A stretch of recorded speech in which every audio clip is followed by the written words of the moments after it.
کم نوم د خپل نظر په آینه ولیکو ما چې کم نوم د خپل نظر په آینه ولیکو هغه نوم هر سړي په خپله دروازه ولیکو د دوزخونو په تودو لمبو کې ورغلمه د جانان نوم مې د جنت په مناره ولیکو.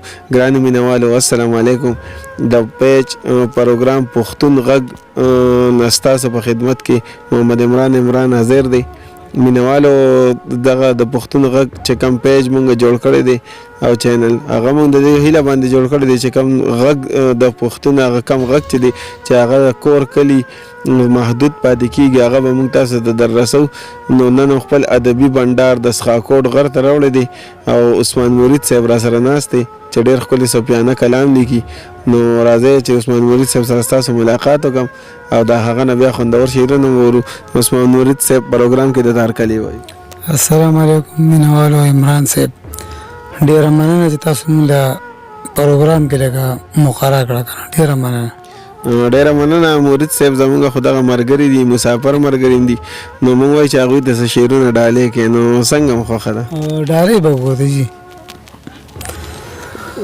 پاتې 2 ورځې د وروره هر یو کار د صداقت کړه پاتې 2 ورځې د وروره هر یو کار د صداقت کړه او دروازې لا بندې نه دي د شیطان نه بس نفرت کا بیا به هلته کې کړېږي سوچ کړه ګوره نور زړېږي د الله په مخ کې دلته مړه ځان لږ ملامت کړه او دوسې بد په پیرزو نه وي دا غمونه به دې نه وي هله قدر دې بیا ګوره ته پړاو خو دغه خط کا او زمانې بلا شوې تیرې دا جهان نه تیرې میرې وړی نشي پاتې کېږي پد بلا دغه دولت کا او چا چې دا کار پیژندلی هغه پوه شه رسېدلی خاموش اوسي دغه خلک ته د ژبې هم عزت کړه او د جنت لټول څه دي دغه 2 پیران دي ښه دي.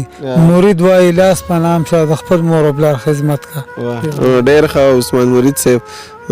مونږ خو وایو چې دغه مینوال ملګري دي او موقع هم بیا زر زر نه جوړېږي نو چې بل راته یو کلام ډالۍ کړي نو څنګه به م خوښه؟ ډالۍ به کړو ته جي. وایي رحیم کریم او مهربان خدایا ماف کړي ګناه د ټول جهان خدایا او د زنکدن په آخري سلګو کې نصیب زمونږه کړي ایمان خدایا او د دنیا 2 ورځې دي تیرې بشي ساتې مهلته د خفګان خدایا او زما خدا خپلې خبرې نه دي راولې ته مې په زبان خدایا او زه تا منمه هیڅ دلیل نه غواړم د ځمکې خدای هم د اسمان خدایا بس چې په خوله مې لا اله پاتې شي دا د مرید د لوی ارمان خدایا. واه ډېر زبردست مرید صاحب.